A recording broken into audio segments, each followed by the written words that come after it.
Okay, I'd like to call a meeting to order for the Joint Transportation Committee. And I would like to read a statement. I like to read the chair. The chair will read this statement. This meeting is accessible to people with disabilities. Microphones and telephones will be used by all speakers. Large print material are available upon advance request. If you would like either of these accommodations, please contact Mary Waldron at 508-583-1833, extension 202. The notice of non-criminal rights and protections to beneficiaries with regards to the federal Title 6 non-discriminatory protection and state non-discriminatory protection is posted in the meeting room and is available on Old Colony Planning Council's website.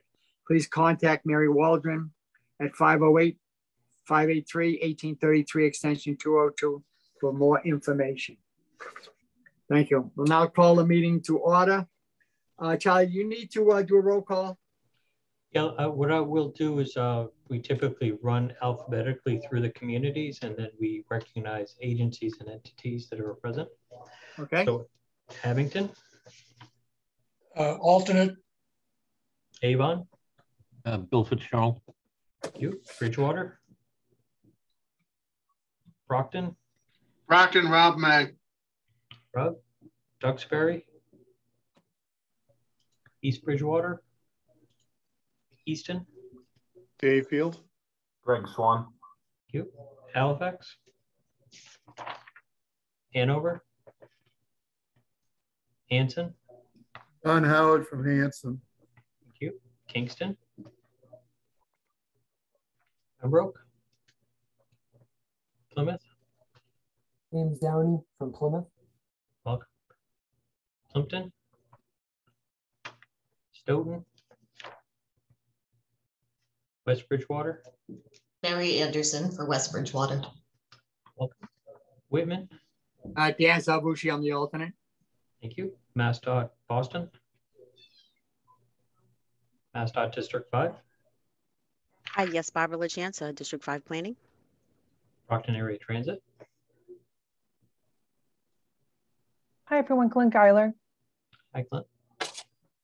And I saw it, Al DiGirolamo from Senator Brady's office. Welcome, Al. Yes, hello. Senator Brady is unable to make it, so I'm here on his behalf. Hey, is there anybody else that we missed that would like to introduce themselves? Joe Scardina from the town of Stoughton. Welcome, Joe. Thank you. Dan Murphy, Tie and Bond. Come, Dan. Seth Kashi, GPI.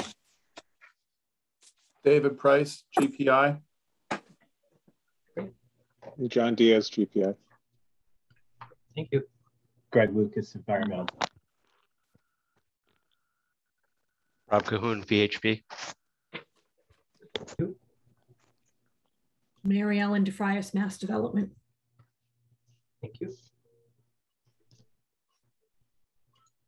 Charlie, can you just go through the OCPC staff? It'll be just as easy. You just announce. Yeah, Sean Bailey. John Bailey, Old Colony Planning Council. Kyle Mowat. Kyle Mowat, Old Colony Planning Council. Ho-Chang Lee. Ho-Chang Lee, OCPC. Rigorino.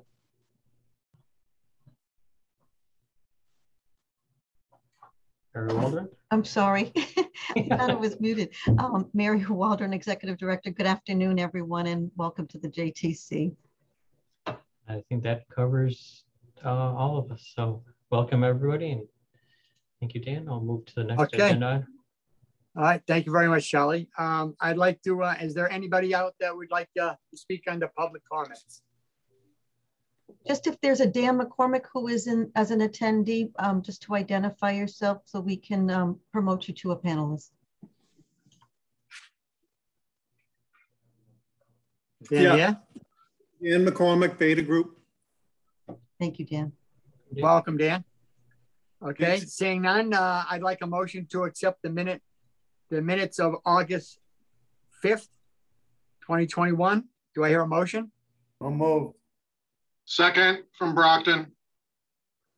Okay, thank you. Do we need a roll call on all in favor, Charlie, or no? I think at this point, all in favor is sufficient. If there's anybody Okay, opposed, please. Okay, all in favor, please say aye. Aye. Aye. Aye. Seems that's good. All right, thank you very much. On item number 4, communication. That's Sean.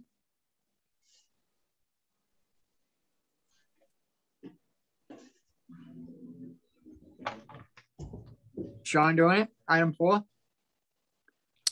My apologies, I was muted. Okay. It's like I'm a rookie again. The first couple items are correspondences from Mary Jo Perry at MassDOT District 5. The first one is to Mayor Sullivan from Brockton regarding MassDOT Project Review Committee for approval of a project here in the city of Brockton for intersection improvements at Belmont Street, Route 123, Pearl Street, and Stonehill Street. And the second correspondence is to the town administrator of Easton, Connor Reed, regarding the TIP project 612269 for improvements on Foundry Street, Route 106 and 123 for design only. Moving on is Massachusetts Project Intake Tool, MapHit 3.0, classes intended for new users planning to initiate federally funded roadway and bicycle projects.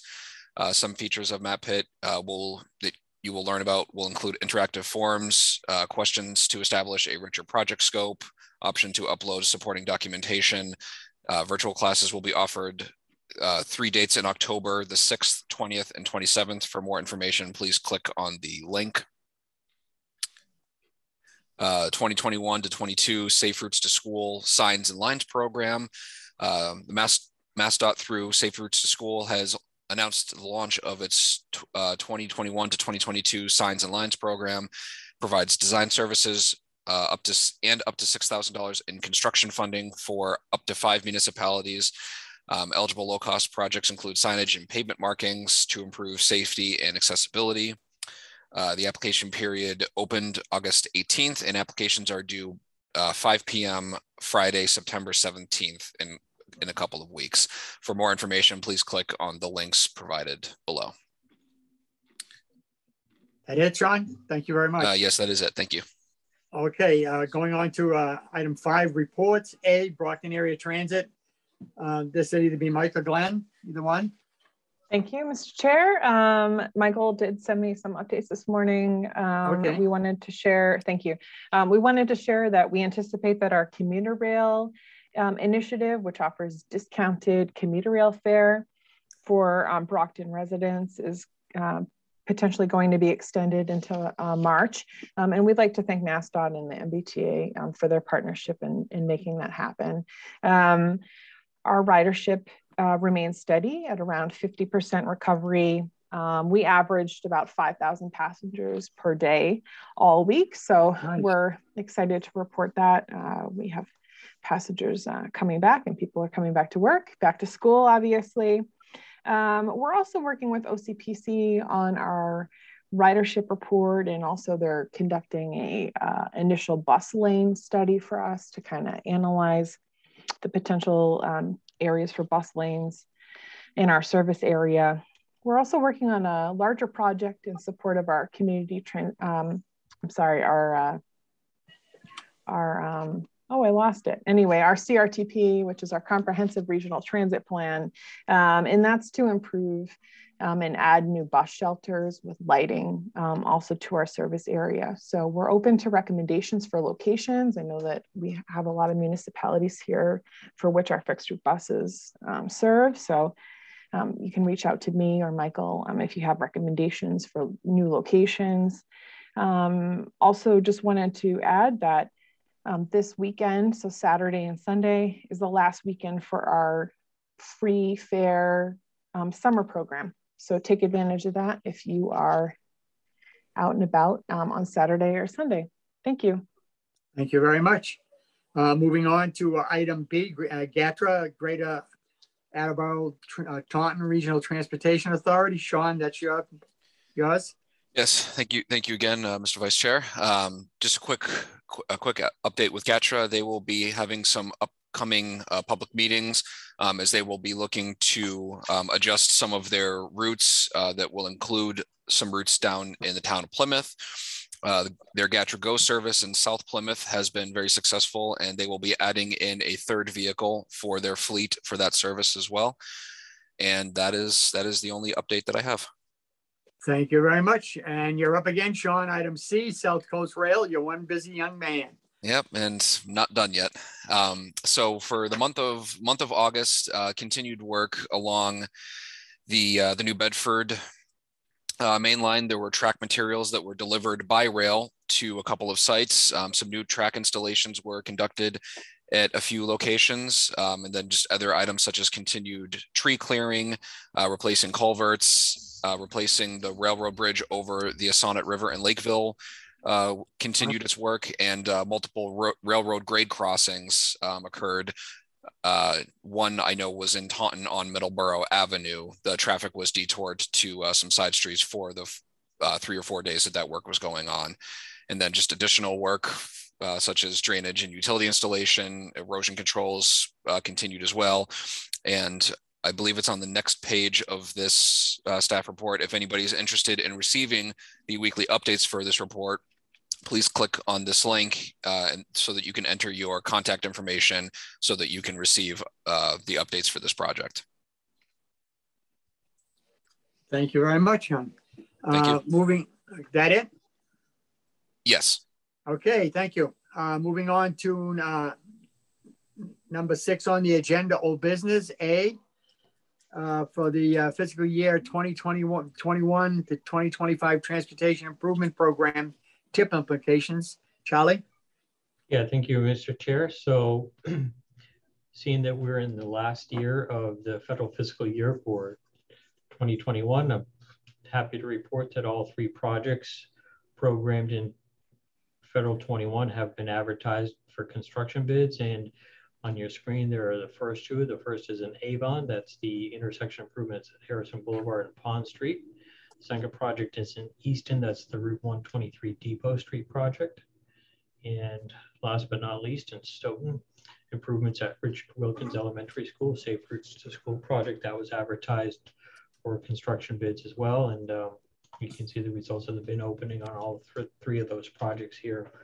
Beyond that, our tip years of 2022 through 2025, since our last meeting in the beginning of last month, I did not see any updates on design submissions on any of the projects, but I would also defer to or refer to the staff report that Sean Bailey provided earlier, where the MassDOT Project Review Committee approved 2 new projects into the overall system. The first being in Brockton, that's the Belmont and Pearl Street intersection project, and then Easton, it's the Foundry Street project. So good news to see new projects coming into the pipeline as well.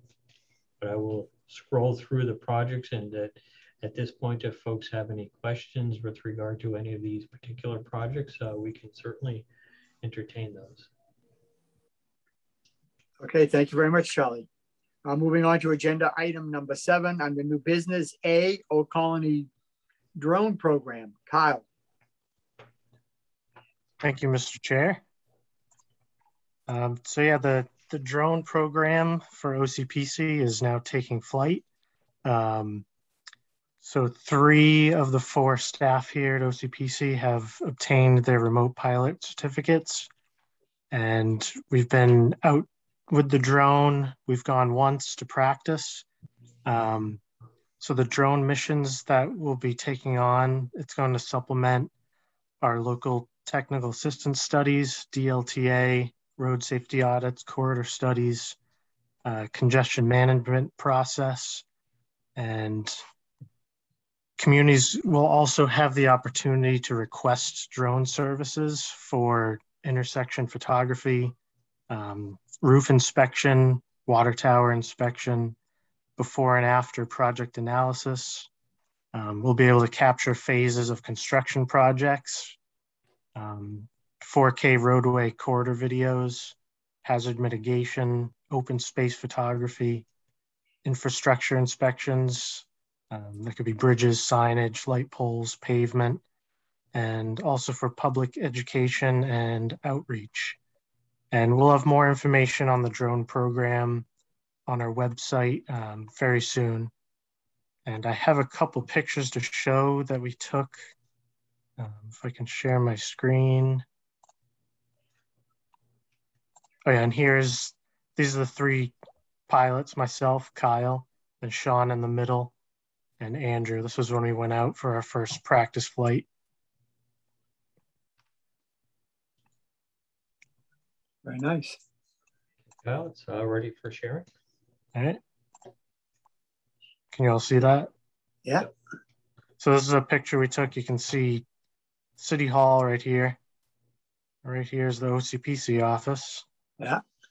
And let's see. Like the back garage over to the right side.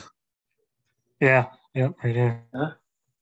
Yeah. So you can see it. We can get very detailed pictures with the drone, which will be very useful for projects.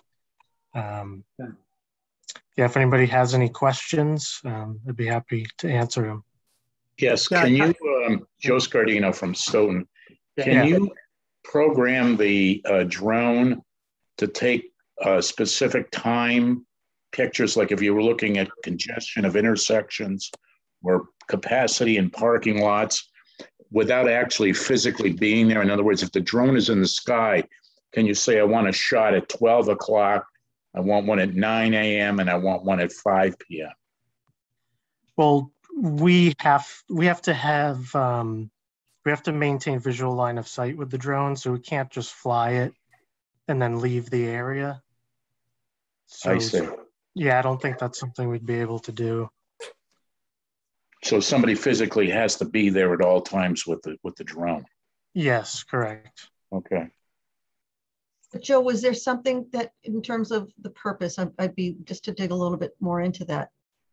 Well, if you were looking at intersections at certain times of the day, you'd want to picture at that point in time. So the question becomes, I was hoping that the drone could be sitting up there and then have a timer that just take a shot at 5 o'clock, one at 9 a.m. and so on. But somebody has to be there to program it. So it's just like doing a physical traffic count. Somebody would have to be there actually counting cars. Right. Yeah, we would have to physically be there with the drone and fly it at those particular times to capture those time frames. And another example would be to see what whether there was a deficiency or paucity of parking in a downtown area at certain times of the day. That would be very valuable information. Yes, definitely. Yeah, because Kyle, how long do the batteries last for a full cycle? Yeah, so for the drone we have, and most drones out there now, the batteries last about 30 minutes. So we have 3 batteries for it, but you have to fly it down, change the battery when a battery runs out. So it's quite a process. So you have to physically be in the proximity. You can't just move the drone from the OCPC office to Stoughton, for example, and just come and go at the appropriate times. You have to be in Stoughton in the eyesight of the drone as well as camera sight. Correct. Yeah. Okay. That's still quite a burden for the operator. Yeah. But I think that's one of the things why, we had originally sat with Bridgewater State University, Larry Harmons, who is pretty much probably the drone expert. Charlie and I met with him probably about 2 years ago, almost 2 years ago now, Charlie.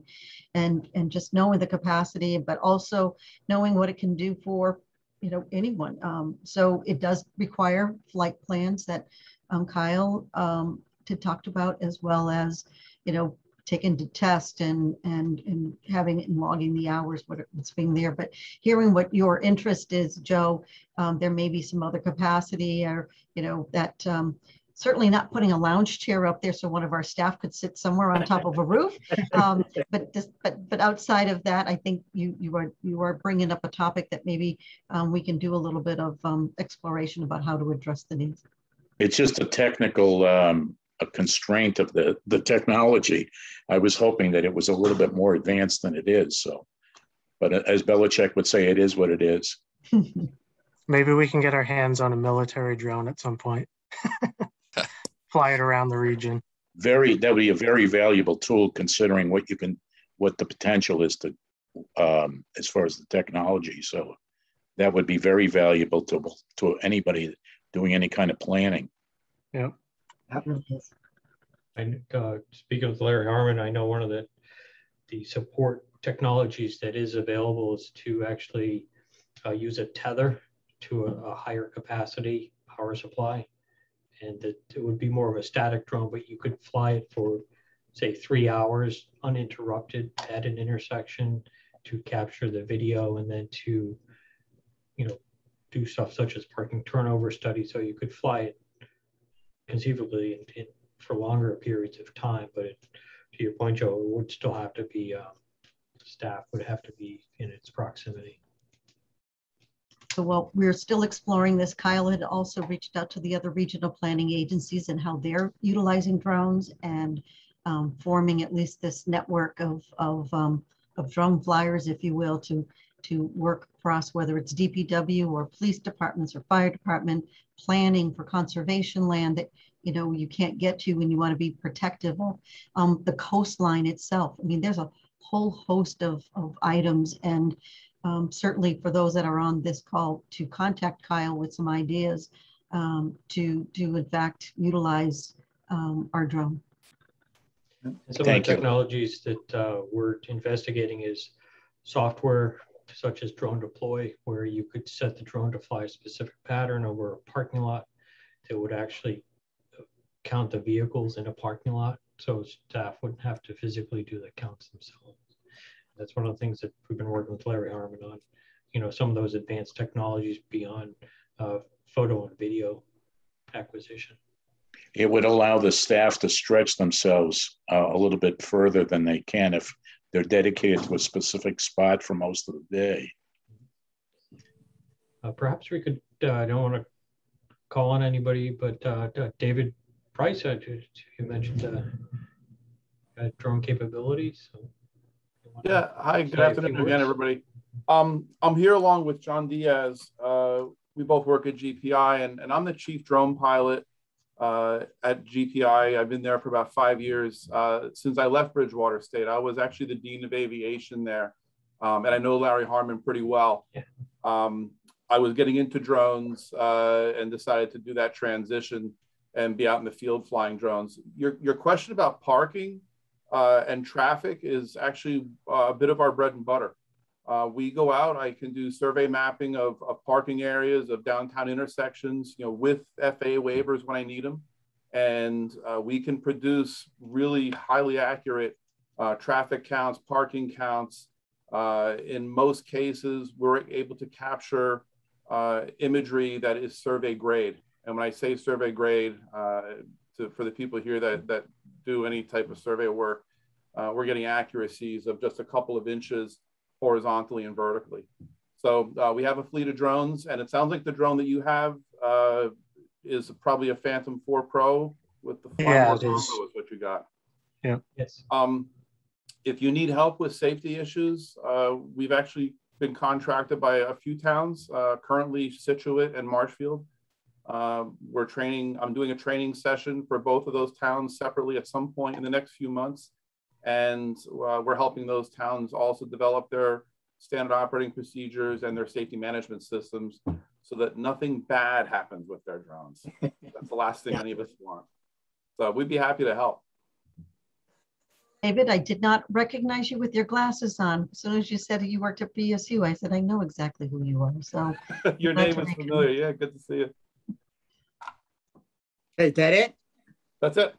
That's it. Thank you. We'll move on David. to 7B, an update on traffic volume trends during the COVID-19 pandemic. Sean, you're up. Yep. Can you all see my PowerPoint? Nope. No. No. Well, we can do it. We do it through line if you want. We can see a lot of faces. How about now? There we go. Perfect. Must have hit the wrong button or something. Okay, so so this is just a quick update on the traffic volume trends project that we've been working on for a little over a year. Most of you on this meeting have attended our Zoom or our JTC meetings in the past, been providing updates every few months on the traffic trends. And it's been, I think, 3, maybe 4 months since my last update. So I figured I would provide a update on how the traffic has changed in recent months. So since the last update, traffic continued its overall increase starting in January, continued its increase into June. But since June, it has decreased slightly in July and once again in August. The continued increase in June was obviously, COVID cases in Massachusetts were low back then. The state of emergency was lifted on June 15th, and all of the COVID restrictions were lifted, I believe, May 29th.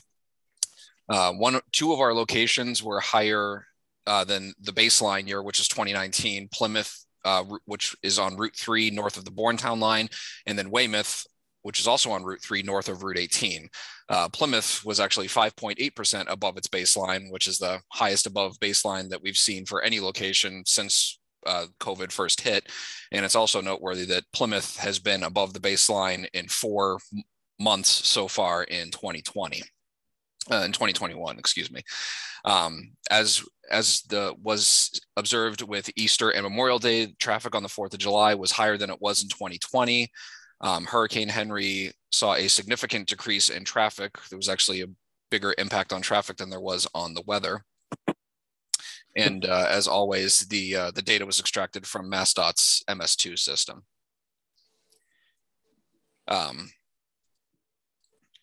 Here is a map of the 8 locations that I extract the data from with MassDOT. There are 5 on Route 24. There is 1 on Interstate 495, and then 2 on Route 3. One up, the one up in Weymouth and the one in Plymouth that I had mentioned previously. And then here, just go through quickly the maps, the data of each location.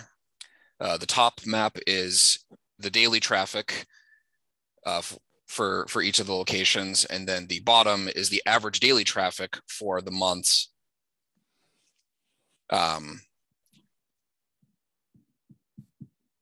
Yes, David? I'm sorry to interrupt you. Your screen's not changing, and when I'm not seeing the maps and the locations. Sorry, Sean. Oh, okay. Okay, let me...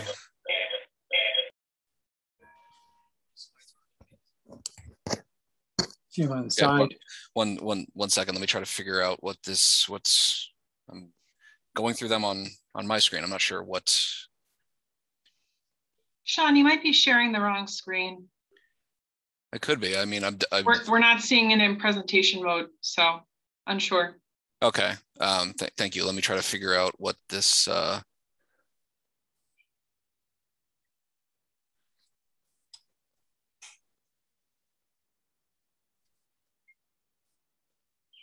Okay, let me try this. Can you see the slides moving now? Yep, yes. That's working, Yes. Sean. Okay, okay, very good. My apologies for that slight technical difficulty. Okay, yeah, so here's the summary of what I had seen. Here's the map of the 8 locations that I'd mentioned, 5 on Route 24, 1 on Interstate 495, and then 2 on Route 3. And then here are the actual data graphs for the locations. And as you may observe over towards the right here, this small, these data points that had a significant drop, that was the date that Hurricane Henry hit. Even though Eastern Mass was not terribly affected by it, the traffic was still low. I think people just stayed home in preparation of the weather that was predicted. And this, this location in Plymouth, like I said, for the months of March, May, June, and July, they were actually above the baseline. And, something that all the other locations, with the exception of Weymouth, no other location has been above the baseline. You know, June was the closest month for all the locations. They were all under, I think, 5% from the baseline. And then this last location here, Weymouth, like I said, in June as well as August, the Weymouth location on Route 3 was also above the baseline. And then here is all of the locations combined. For the month of June, the traffic was only overall from all these locations was only 0.5% below the baseline, which was quite impressive. And then traffic slightly, decreased by about 9,000 vehicles going into July, and then by roughly another 4,000 into the month of August. And then here's the line graph showing the daily traffic, the total daily traffic by year, with the reopening phases as well as the restrictions being lifted. Back in early August, the city of Brockton, Mayor Sullivan announced that mask mandates would be in effect for all city buildings. And then, as I said previously, the low traffic date in August was from Hurricane Henry. And then, as stated early on, the traffic on the 4th of July was higher than the 4th of July traffic in 2020, not by as much of an amount as it was on Easter and Memorial Day. And that's simply just because 4th of July traffic last year, even though it was below what it was in 2019, it wasn't as low as Easter and May because the state was still under lockdown, hadn't even begun the reopening processes at that time.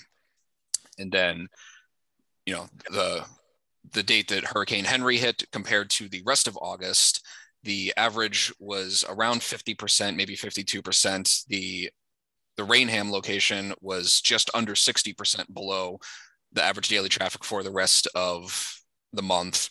And then the least difference was Weymouth, which was 46.2%, still pretty high as well.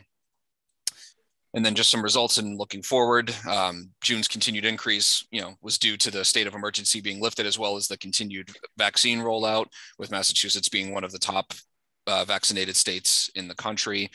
Across all locations, the traffic for 4th of July was 5.5% higher than July 4th in 2020.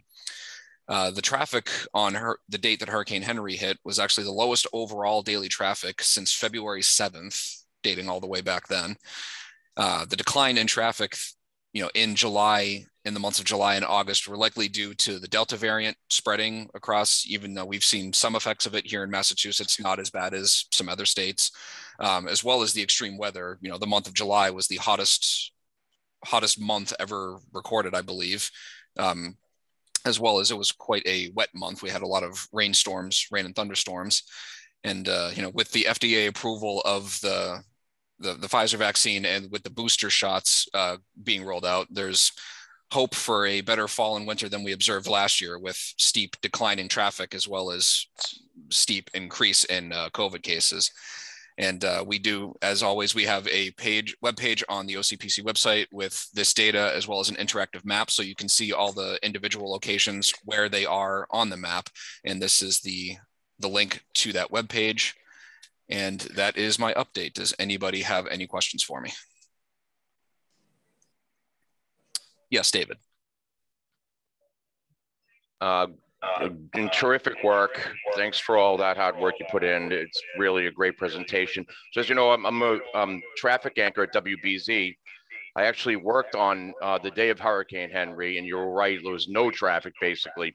But what I'm wondering, have you had any time to look into the ridership on public transportation, whether it's dropped? Because at BZ, I'm seeing like traffic is worse than it was pre-pandemic. It doesn't last as long in the afternoon. It kind of dies down earlier. But I'm wondering, is it because people aren't taking public transportation? Have you done any research on that? In terms of this project, I have not done any research on that. BAT can speak to their ridership levels. I believe they're about 50% of what their normal ridership is. But in terms of the MBTA, the commuter rail or the T, I believe their ridership is down. I mean, during the last year, so many people moved out of Boston and into the suburbs. They were buying houses or condos, they're buying cars. So that's definitely influencing the traffic being worse than what it was pre-pandemic, just because so many more people are living out in the suburbs, and because it's the suburbs, while there is public transportation available, majority of people out here have their own personal vehicles. But in terms of analyzing data from ridership data from the T, for commuter rail or the subway or anything like that, that was outside of the scope of this project. Okay, thanks so much, and really a lot of great information there. Thank you, Sean. Yeah. Thank you, sir. Are there any more questions for Sean? Thank you, Sean, for that report. I'd like to move on to number C, which is the 2023 to 2027 tip development schedule. Charlie? That's interesting. Am I muted? No? Nope, you're not muted. Okay. Thank you very much, Mr. Chair. Happy to provide a status and a draft schedule on the development of the new transportation improvement program. As spoke earlier about projects that were advertised for construction bids and whatnot, and how that tip itself was sunsetting. That was the 21 through 25 tip. Going live October 1st is the 22 through 26 tip, but as we are all planners in some way, shape, or form, it's never too early to start developing the next tip. And this is the genesis of our talking point today, is to sharing with you all on the call about some of the major milestones and what our schedule is for developing the upcoming tip. So on your screen, first off, in the November to January timeframe, we're going to begin working with communities and project stakeholders such as Brockton Area Transit to develop projects, see the results of the MassDOT Project Review Committee. I understand there's a Project Review Committee meeting at MassDOT in October. So here it's our general outreach category early on in the tip development process. For the January through March timeframe, there are some really key milestones, and one of the items in this list is application of evaluation criteria of projects.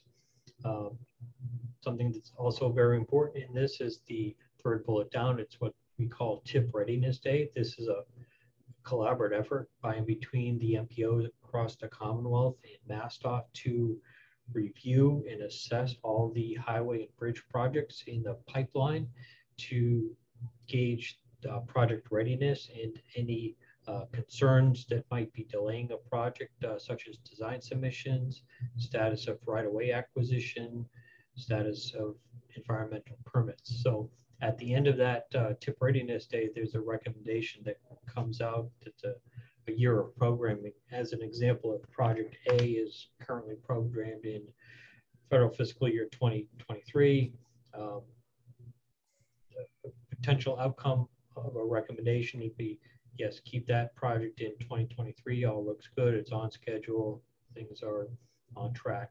However, something that might come out of that is, hey, the design is accelerating, it's going through the process expeditiously, and there are no issues. So perhaps that project could actually go earlier. 22 might be a potential year of programming. And of course, the reverse might happen as well, with a project to say, hey, well, this is taking longer. There's a need for a common resolution meeting, or the project scope has actually been expanded. Therefore, it's going to be extra time to build into the design and planning process. So maybe move it out a year or two as a recommendation. All that being said, that's one of the considerations into our development of a program list. And another important input is the actual second bullet on the slide under January to March. It's the MARPA MassDOT coordination meeting this is where the regional partners in MassDOT and our federal partners at Federal Transit Administration and Federal Highway Administration come together and review what will be available funding levels for transportation projects and programs overall, and come to consensus on what the so-called MPO regional funding targets are. And this happens typically in January. So as you all may know, that the current Federal Transportation Authorization Bill, the FAST Act, I believe it's operating under a continuing resolution, and that expires at the end of this month. So it's important that there's movement on the so-called infrastructure bill that you may have seen or heard on TV or read in the press about that package, because one of the items in there, aside from project specifics, it is the reauthorization of the transportation bill, and I believe it's a 5-year bill that they're proposing to move forward. So that's an important thing, is knowing how much money we have to work with.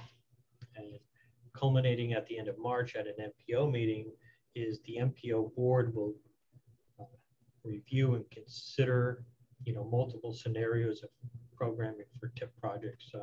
I believe in this most recent round of the TIP, we had at least 4 or 5 scenarios where the MPO reviewed and debated, project readiness, evaluation criteria, and at the end of that meeting in March, they come up with a preferred set of projects to move forward to the next phase, which is actually the development of the entire draft TIP document.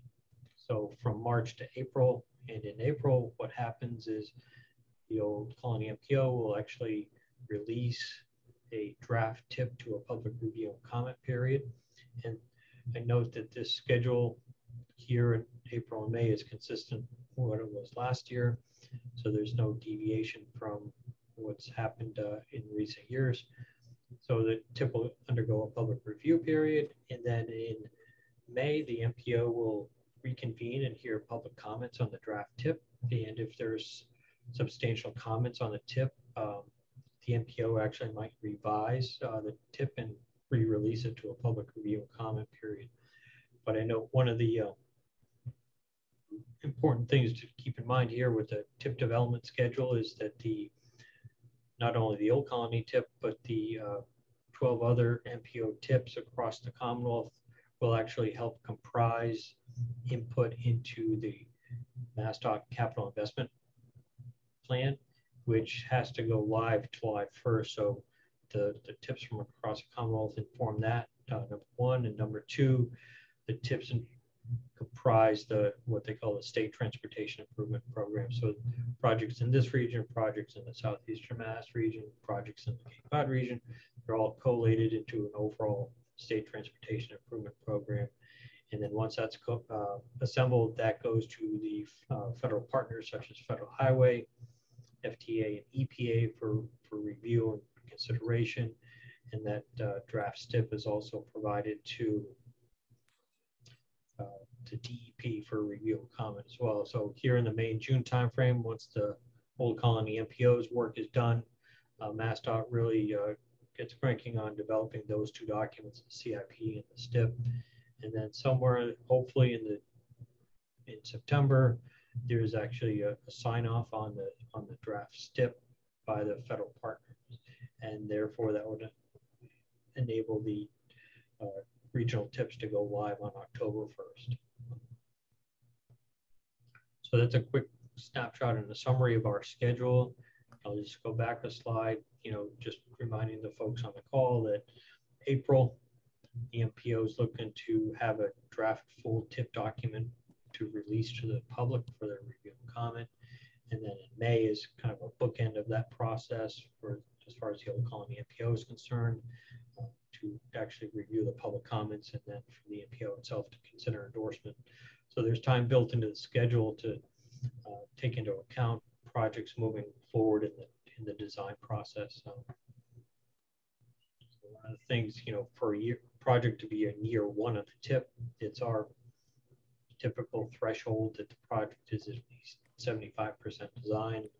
And typically to be programmed in the tip at any stage, the preference would be it's at least at 25% design.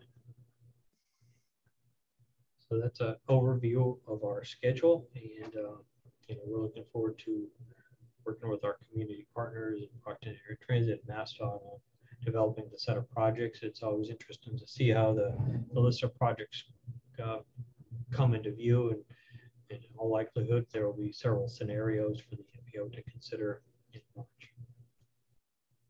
That's an overview. I don't know if anybody has any questions. Is there any questions for Charlie? Seeing none, thank you very much, Charlie. We're going to move on to number 8, other business, and it'll be A, community local technical assistance study. Kyle, you're up. Thank you, Mr. Chair. So OCPC has completed 2 LTA projects. First one is in Duxbury, traffic volume and speeds on multiple roadways. The next one was completed in Kingston, assistance with the Green Street heavy commercial vehicle exclusion request. Yeah. And then we've received 2 new requests. The first is from the town of Duxbury. They want us to do a road safety audit for the intersection of Summer Street, Route 53, and Franklin Street. And we'll be completing this in the fall as part of our next round of road safety audits at multiple locations task in FFY 2022 in the UPWP. And the next request we've received is from the city of Brockton. It's another road safety audit for the intersection of West Chestnut Street at Southworth Street. And this will also be conducted in the fall. And just a few project status updates. For the town of Kingston, the heavy commercial vehicle exclusion feasibility study for Smith's Lane, that data collection is planned for the fall. Plymouth, Clark Road, Beaver Dam Road, traffic speed analysis. That data collection's been collected and analysis is underway. Commerce Way traffic counts, that's planned for the fall of 2021. And then for the town of Plimpton, assistance with heavy commercial vehicle exclusion for several roadways. And that data analysis is that's in progress. And that completes my report for LTA. Okay. Any questions for Kyle? Greg Swan has his hand raised. Yeah. Go ahead. Sorry. Go ahead, your hand up. You're muted. No questions. It was, I hit the button on accident. Oh, okay. All right. Thank you. All right. Next would be subject number B under 8 is staff review on ENFs, EIRs, and the NPCs. Kyle, you're up again. Thank you, Mr. Chair. So we have one new project in Plymouth, Western Point, Saquish. And the purpose of this project is to rebuild a single-family home that'll only be accessible by water on the south side. Really? There won't be any driveway or parking on the site. They're saying 3 to 6 months for this construction. And they're also doing a dune enhancement and restoration plan covering 735 square feet. And that's proposed to improve the stability of the dune in the vicinity of the swale. And next we have 2 public notices. First one for Plymouth, notification of filing notice of intent for Savory Grassy Pond. The proposed project is seeking approval to initiate an aquatic management program. Selective management of nuisance aquatic vegetation that'll be conducted using US EPA and state registered herbicides, as well as manual hand pulling. Next is a notice regarding individual groundwater discharge permit for the town of Hanover. And an application is being processed for an individual groundwater discharge permit for the Sconset Landing project in Hanover. And this is for sanitary wastewater. And the quantity of discharge is around 38,000 gallons per day. And that concludes my report. Thank you very much. Is there any questions for Kyle on this issue? Seeing none, we're in the last thing, regional concerns and local community transportation issues. On this subject, I would just like to remind people, since I'm on South Shore Tech School Committee, school is in session, school buses are around. Be aware of school buses. They are stopping to allow students to get on and off as it's morning and afternoon. I know people, a lot of people are in rushes, but please be aware, you need to stop when a school bus stops and allows passengers to get on and off. That's my statement for today.